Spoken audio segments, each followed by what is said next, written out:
Everyone, இப்போ night டின்னருக்கு சேமியா பாம் பண்ண அப்புறம் சேமியா பொன்னிறமாக வறுத்துக்கலாம் நெய்யில்.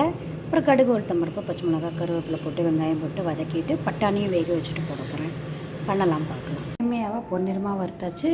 பட்டாணி உப்பு போட்டு தண்ணி விட்டுருக்கேன். இது வேக வைக்கலாம். அப்புறம் வெங்காயம் வதக்கிட்டு பண்ணலாம். இப்போது கடுகு, உளுத்தம் பருப்பு எண்ணெயில் தாளித்து போட்டுட்டு பச்சை மிளகாய், வெங்காயம், கருவேப்பிலெல்லாம் போட்டுட்டு தண்ணி விட்டு உப்பு போட்டுட்டு அப்புறம் சேமியாவெல்லாம் போட்டுட்டு அப்புறம் மேலே கொத்தமல்லி தூவிட்டு ஆஃப் பண்ணிடலாம். பட்டாணி வேக வச்சாச்சு. வெடிக்கட்டும், வெங்காயம் போடலாம். கடுகு, உளுத்தம் பருப்பு, பச்சை மிளகாய், கருவேப்பிலை, வெங்காயம் போட்டிருக்கேன். வதங்கட்டும். அப்புறம் வேக வச்ச பட்டாணி போட்டு தண்ணி உப்பு போட்டு சேமியா போடலாம். வதங்கிடுது. பட்டாணி போட்டு தண்ணி விடலாம். தண்ணி விட்டு உப்பு போட்டுட்டு கொஞ்சோண்டு மஞ்சப்பொடி ஒரு கலர்ஃபுல்லாக இருக்கட்டும்னு போட்டேன். கொதிச்சு வந்தப்புறம் சேமியா போடலாம். தண்ணி நல்லா கொதிச்சு வருது பாருங்க. இப்போ சேமியா போட்டு மூடி வச்சிடலாம். வெந்துடும் பதமாக 5 நிமிஷத்தில். சிட்டிகை சக்கரை போட்டேன். கொத்தமல்லியும் தூவியாச்சு. மூடி வச்சிடலாம் கலரிட்டு. சூப்பரான வெங்காயம் பட்டாணி உப்புமா ரெடி ஆகிடுது. இந்த மாதிரிலாம் பண்ணி பாருங்க. சூப்பராக டேஸ்ட்டாக இருக்கும்.